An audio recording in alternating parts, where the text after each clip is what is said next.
sometimes your clients don't know what they want, right? So they may say something like, I want this vast space for my thing and blah, blah, blah, blah. And then at the same, 5 minutes they say, I want something cozy. So that's a contradiction, right? And as a designer, in your head, you're thinking, I can't make things vast and open and cozy at the same time, but maybe I can. We need clarification. So when you call your clients out on contradictions with tone, now watch this. One way to do it is, well, Mr. Jones, that makes no sense. You say you want big and vast, and now you want cozy. I'm confused. Like, you can't have one or not the other. Like, you're going to have to pick. So tell me what's up. It's one tone, right? Which you may be thinking. The other tone would be curious. Josh, you said you wanted big and vast, and then you also said you wanted cozy. What does that look like for you in the same space if you could have both of them? Curious. Boom. Gotcha. So that tone is calling your clients out on a contradiction because maybe they just don't know. They don't know. Welcome to the Sales Made Simple podcast. This podcast is dedicated to helping overwhelmed outdoor living professionals, landscapers, and hardscapers just like you increase your closing rate to over 75% without doubling your workload so you can build a 7-figure business that doesn't need you. I'm your host, Joshua Gillow. Let's dig in.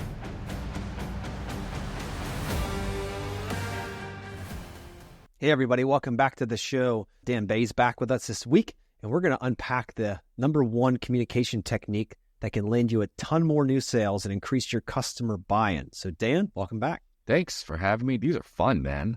Yeah, I'm loving this too, man. I love talking about this stuff. It's good stuff.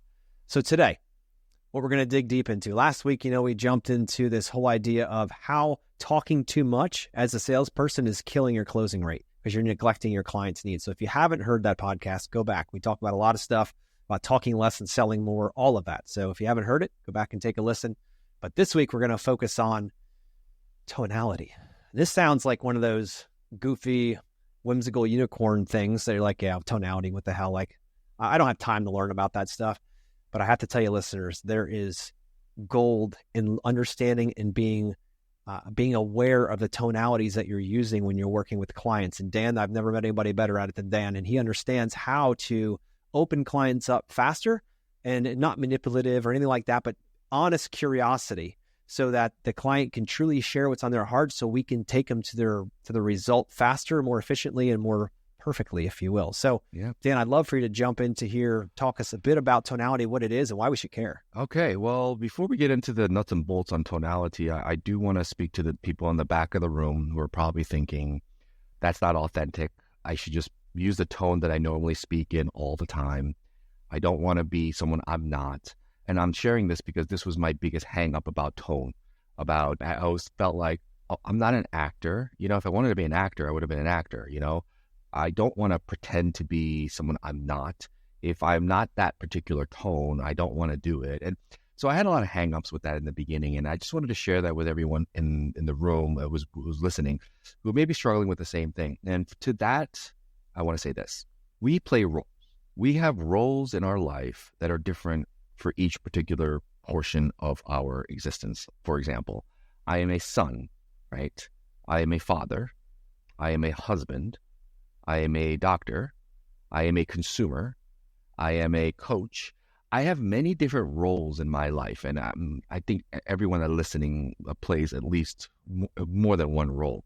I don't speak to my wife the same way I speak to my clients. I don't speak to my clients the same way I speak to my sons. I don't speak to my sons the same way I speak to Josh, right? I have different roles. So when we're talking about tone, I want everyone to understand we're just trying to play the role as a trusted advisor for something that our clients need, want, and desire. And that requires a certain level of tone, a different way we speak to them. And so if you ever have a hang up about trying to establish a different tone, understand it's still very authentic, right? Even though you speak differently to your spouse than your kids, it doesn't make you a different person. It just makes you actually more of a sensitive person because your tone is matching the relationship, and it's actually respecting that other party, not disrespecting them, okay? So number one, I need to put that out there because if there's any hangups about tonality, I just want you to put it behind you right now. Second thing about tone is the role, the tonality. And Josh, you said it beautifully in the last episode, is the tonality of detective, curiosity, leaving space. In the last episode, we talked about STF viewing. That's a tone. It's something that we need to establish in order for the other party to share with us their deepest and darkest, because it's the only way we're going to serve them at the level that y'all want to serve them at. So I just want to start there with tonality because I struggle with this a lot, and I just wanted to make sure that everyone listening, you don't have the same issues. It took me a while to get over it, and I just wish I got over it a lot quicker because I'd be way ahead of the game more if I didn't struggle with this. But I think that's where we should start if you wanted to. No, for sure. And, your struggle is very similar to my struggle where, at times I can be a bulldozer when I'm working with contractors or I'm working with, employees or whatever it might be in the past. It was like, you got to show up as the leader, have all the answers, be direct, be curt, be, always thinking 12 steps ahead. But then you bring that same role, that same character home to your wife. It doesn't work. Tried it. It doesn't work. Right. And it's like, that you have to come home with more of a tenderness and understanding and all that. And then you go and meet with your brother or your brothers or your buddies. And the next thing you know, it's a different role, but it doesn't make you inauthentic. I don't want to clarify and galvanize that, to Dan's point. It doesn't make you inauthentic. It's not like you're trying to manipulate or trying to be somebody you're not.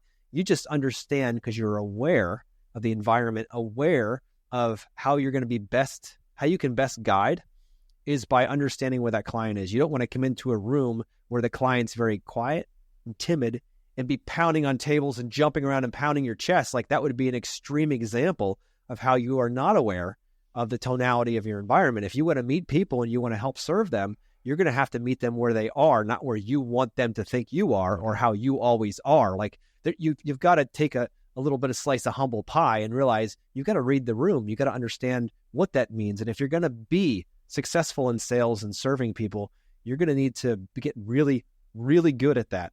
Understanding, we can go into a whole episode about body language and mirroring and all that kind of stuff. That's a whole nother episode there. But in general today, I'd like to focus on tonality, Dan. So walk us through some of that tonality, how you teach your students, and maybe even some examples if you have them on top of them. Sure.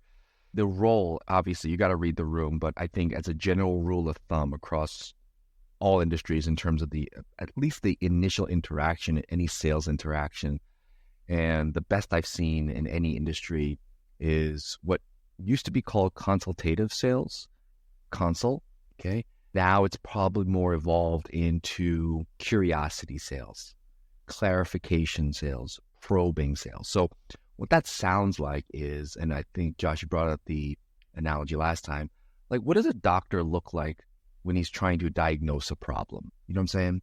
Where the subjective, what the person is feeling and thinking, right? And the historical, what's happened in the past is critical for you to figure out how to proceed. We've all been in those roles before, right? Where we're not sure exactly what happened. And think about a detective on the scene of a crime. Like, what's the approach, right? Okay, so when you first did this and you arrived here, let me ask you a question. Like, what was the first 2 or 3 things that happened as soon as that event occurred? Got it. Understood. Well, hold on a second. Go back. What happened then after that? Was there anything that happened between there? Got it. So the tonality is incredibly curious, incredibly clarifying. Now we can relate this to what this looks like and sounds like between you and your potential client. And I'm sure Josh has great examples, but from a grand scheme of things, and I'm a big picture guy, so we really got to start from the big picture. What's the tonality? The reason why that tonality is so critically important is because if you assume that tonality of curious, clarifying, probing, getting more specific, understood, got it, what that creates is this reverse vacuum of information towards you as opposed to you being the one that's throwing information back at them. We need this to go in this direction toward us, right? Not you the one that's blowing air out. We need to suck it in. Only way to do that is with tone, applied with skilled questions that hopefully we're going to be sharing throughout the entire podcast, or at least Josh will, in order to create that. Okay, if you study like any type of physics, it's like we want that equilibrium, and you want them to be sharing as much more than you're sharing with them. The only way to do that is to curious, clarifying, probing questions. And that's the tone, at least initially. And I think later on, the tone changes when you become the person who has all the information, that has the answer. That becomes more of an expert authority tone. Maybe we'll have time for that on the end of the call. You're spot on with that. And if you go in there, like I mentioned before, pounding your fist saying, this is how we're going to do it. This is how I've always done it. That's a wonderful line in the industries, right? It's like, this is how I always do it. So you just got to have to get used to that. Yeah. And that's just your fastest way to get kicked out of that entire possibility of closing that sale all day long, right? So, when it comes to this, specifically in our world, if we're meeting a client and they said, hey, they sent in an intake form and we've had a call with them, initial call, we know that we're on the same page. We've done a discovery call. We've dug deeper. We've talked to both decision makers. Like, we're really getting everything nailed down so that when we go out and spend time with them, that we're ready, they're ready, we're prepared, their expectations are set. Now it's time to be that. And throughout this whole process, it's a matter of being that detective. Don't ever think that you know more than they do. You may, because you're the expert in your field, but you don't know how to deploy that asset yet, your abilities yet, until you understand what the target is. It's like most of us, and I used to do this, and I can speak out to this, I was blindfolded when it came to sales. Like, you put a blindfold on me, I had one shot in a gun, I did one thing, and that's what it was. And every time I'd miss the target, and sometimes I would hit the edge of the paper, and then I'd get a project. But be honest, hitting the middle was tough for me because I was going in thinking that it was a performance, and I had to be the one in charge, and it really pissed a lot of people off. Yeah. And it really turned them away from what we could do as far as service goes. And I was just thinking sales back then. I wasn't aware enough to understand this whole concept of service. But when I finally made that turn and became that detective or that doctor trying to figure out the best path forward, it changed everything. When one of our questions that we ask, it's and I mentioned this in the other episode, was, all right, guys, let's pretend it's a year from now and your new deck, pool, patio, whatever it might be. Let's just call it a new deck is put in. It's a beautiful summer morning. You open up those gorgeous patio doors and walk out into this new space. What does the space have to look and feel like for you both to know that this project was an absolute success? Right? STFU, silence, baby. And you let them talk. And you're going to have the more creative one. It's probably going to start talking about things like comfort and cozy and maybe some spatial stuff. And often, not always, but oftentimes that's the feminine. And the masculine's more like, yeah, I want a patio, something that can barbecue on, and more, more framed out. And that's okay. It's a beautiful combination of things. So now you have the choice. If you're still that detective, you say, wait a minute here. Okay, you told me that you want, Mrs. Jones, you mentioned that you wanted something that was cozy outside. So, and if I stop right there as a designer, sidebar, if I stop as a designer right now and said, okay, she wants something cozy and comfy outside, and he wants a patio X by Y like he told me, and I give him that, that's what every other contractor has done, because they're not equipped enough yet to ask next level questions. So then beyond that, they just gave us two big softballs, right? Comfy and cozy. They are softballs. Like, as a designer, I don't know what that means. I know what it means for me, but Dan, is it my backyard? It's not my backyard. Right. So why does it matter what I think? So now, as a detective, I would say, okay, Mrs. Jones, you mentioned comfortable outside. What does that look like for you outside? Curious. And she will start talking. Curious, right? Yeah. Okay, well, then she might say something like, well, you know what? I was really thinking like 2 club chairs and a little table I could put my glass of wine on so I could watch the sunset. We bought this house because of this gorgeous sunset over the lake, and we want to make sure every night we can come out, hold hands, and watch the sun go down, right? And of course, as a designer, I'm like, I know exactly what this design is going to look like now because I know they need at least this, and there's going to be a lot more questions. Okay, great. You also mentioned cozy. Can you tell me what cozy means for you? I said, well, I was thinking those club chairs, there'd be a couple of blankets on it, maybe some footstools so I can kick back. My leg, I've got arthritis in my knee really bad, so it helps when I kick my knee up and hold it on top. The other one's kind of down. It's the most comfortable way I can sit. Oh. And I'm like, think about it, listeners. Think about it. When you go back to the design table, guess what you're going to picture? Guess what you're going to design for that client? Can I stop right there? Guys, like, here in the past 2 minutes, Josh just pretty much gave it away, and that's why Josh is the professional in this.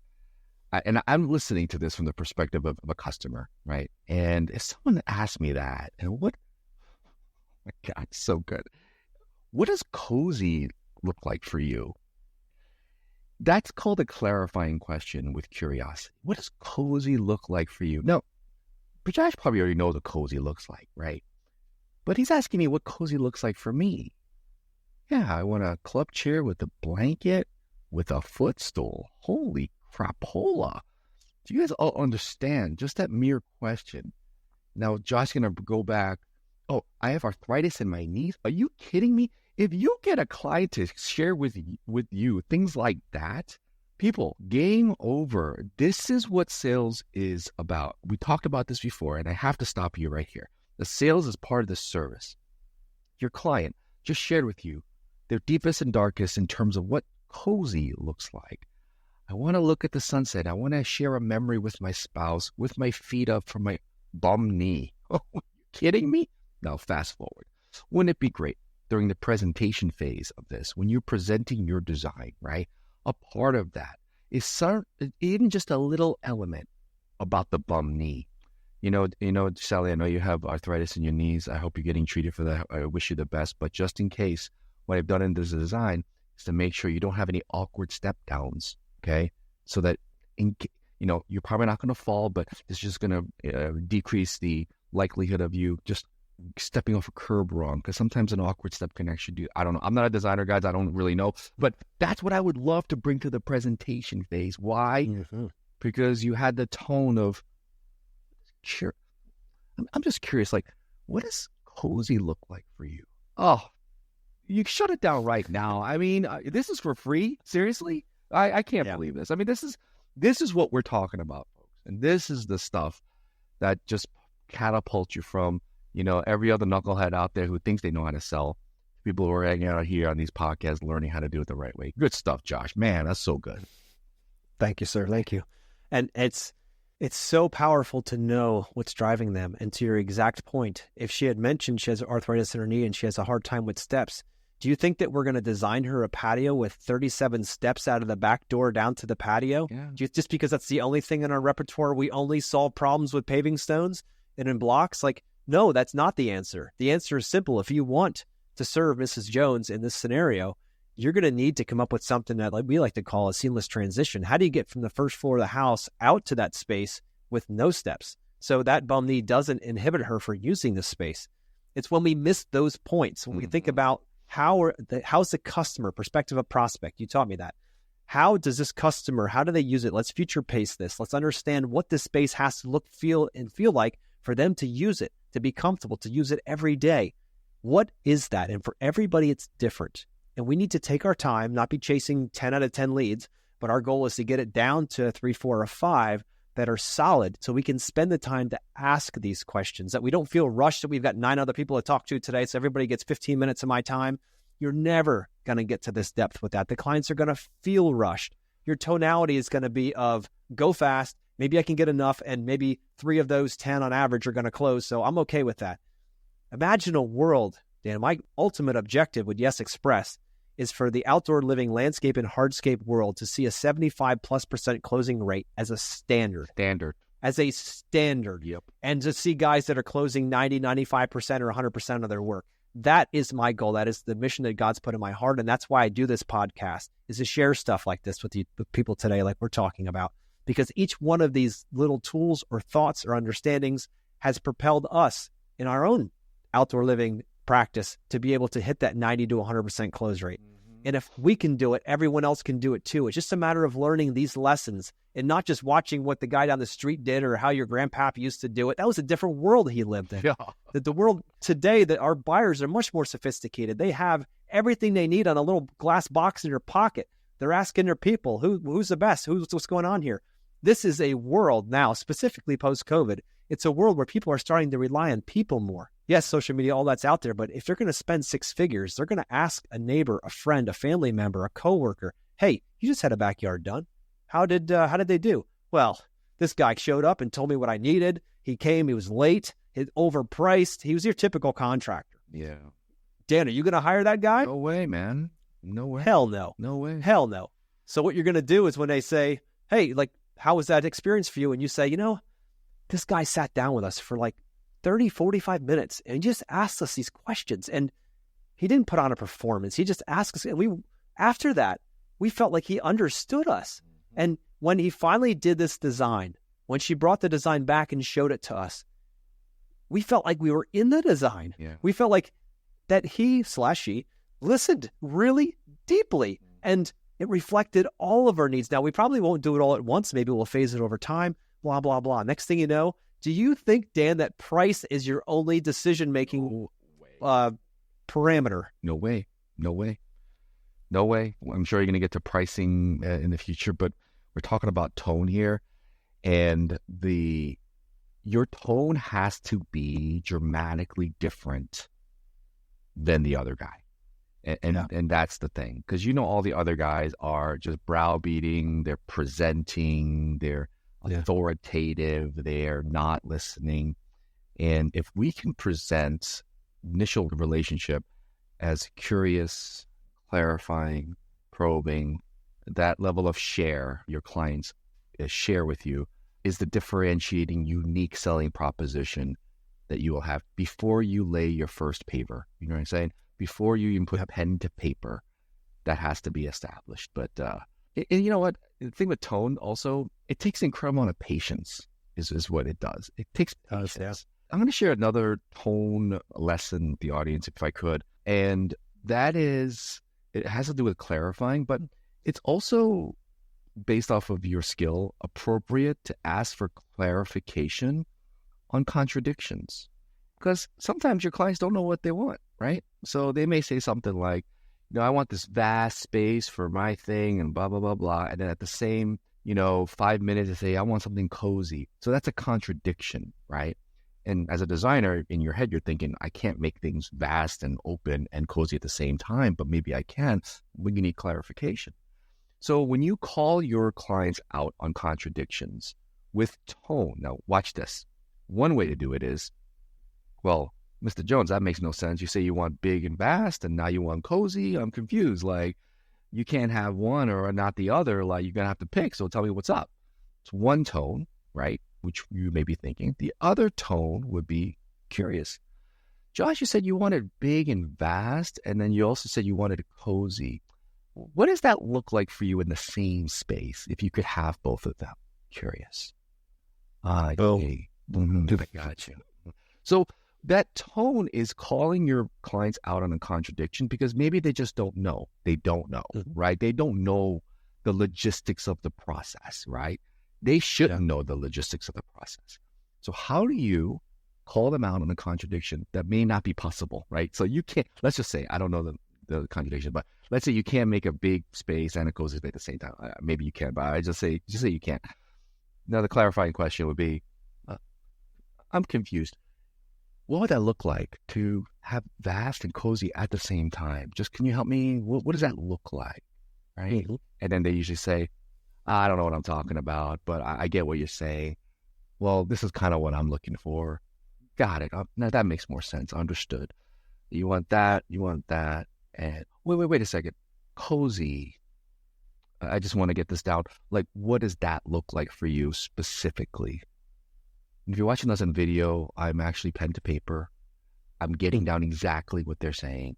I want to. Yep. Oh, you want to feel like you're being hugged by 1,400 teddy bears?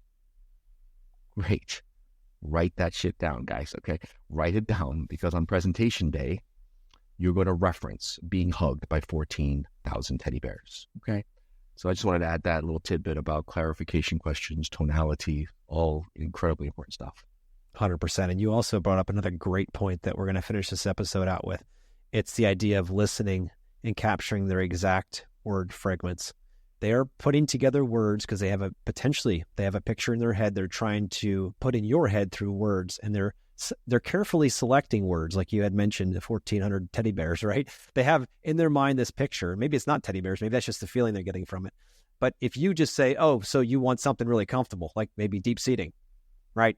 And that might be true, but that's not personalized to them. When you keep with their terminology, the 1,400 teddy bears, and you bring that back up when we do a process called up the ladder, when you bring that back later. So like, hey, you mentioned that during our call that you wanted a chair that made you feel like you were sitting within 1,400 teddy bears. Did I get that right? And they're like, Yes, Yep. it's exactly what I want. Instead of, oh, you want deep seating because I know what that means because I'm smarter than thou. Right. You disconnect. You disconnect that way. So by getting their exact words, penning them down during this phase, and writing them out exactly as they're, and I'm not someone who loves to take notes, to be quite honest with you. It annoys the hell out of me. But I will pick up on word fragments and on sentence fragments like that and be like, all right, that's what she or he is after. I'm going to capture that because that is the essence of what they're trying to that's their solution, the result they're looking for. If I can bring that to life in their words, there's a much higher probability that we're going to be able to serve this client in a way they need to be served so they can get what they want, need, and desire. And if I'm just trying to change it because I'm smarter, I'm the professional, I know that you don't pronounce pergola, so I'm going to correct them all the time. Right. I'm going to be the guy that says, you know what, you don't need a paver patio, because of this, this, and this. You need this. And they say, I've been wanting a paver patio since I was a little girl. Right. Like my grandparents had one of those, and I always remembered loving sitting out there listening to stories on my grandpa's lap. And that reminds me. And I said, one day when I buy a house, I'm going to be putting in a paver patio so I can do that with my kids. And you walk in as a contractor knowing because you're smarter than thou, no, you actually need stamped concrete, or we're not going to use those kinds of pavers. They're too old fashioned. We're going to use the new sleek modern ones because that's what I want.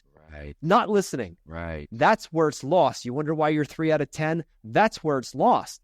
If we listen, we don't have an agenda. We're servants. We're listening. We're detectives.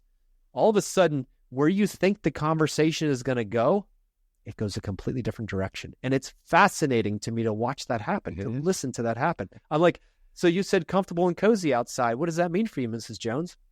And she goes off on a tangent about one time that she was in Costa Rica and they had these hanging chairs.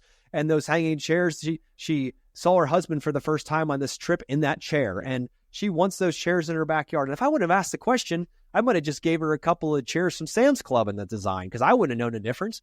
But what's the likelihood of you being able to serve that client when in that design are those same chairs and you put a woman sitting in one and a guy on the outside grilling or something, and you start putting them back in that moment? It's like, this isn't psychology. This is just good listening, guys. That's all it is, listeners. It's just good listening. And when you can build that listening habit, it doesn't just work in sales. It works really well with your spouse, with your kids, with other business colleagues, with team members, with everybody you run into. If you become a curious detective, it changes the game and you learn so much more than you think you know. Well said. Done. That's how it goes. Great ethos. Well, guys, I hope you got a lot from this episode. Ultimately the lesson here is don't be a dictator, be a detective. Get down to that. Don't be afraid. In the last episode, we talked about STFU and the pregnant pause and just asking a question and just letting silence ring it out. You'll be surprised what clients say when you give them space to talk. It also shows that you have some self-control. If you're willing to ask a question and leave space for them to answer, it shows that you are a professional. Not somebody who has to run really fast. But, hey, what do you want outside? Comfortable and cozy? I know what that means. Next. Slow it down. See half the people, spend twice the time with them. It'll change your closing rate. I guarantee it. And you're going to learn a lot along the way, not just about your clients, but about yourself. So if you want to, you can put your phone in your pocket, go in and do your sales pitch with your client, asking good questions, and then send it out to us. We'd love to hear and see if we can help you in that. We all constantly are improving. Dan's improving every day. I'm improving every day. We get the blessing and the privilege of helping others fast track that through teaching our sales processes to our industries. And we'd be glad to do a free evaluation for what you guys are actually doing out there. So anything we can do to help, again, my goal, 75% closing rate. I can't do it alone. I need every one of you guys out there to help in that journey because I want to see you more home with your families, making more money, on vacations, living life, and not chasing after bum leads because we just don't know any better. So, Dan, any other closing thoughts before we wrap up? No, I think you did a great job with that. Hang out here for the best, man. This guy knows what he's doing, man. So exciting for you guys. Thank you, Dan. It's very kind. Next week, guys, we're going to be talking about why you aren't closing 10 out of 10 of your sales calls and what to do about it. So thank you for tuning in. See you next week.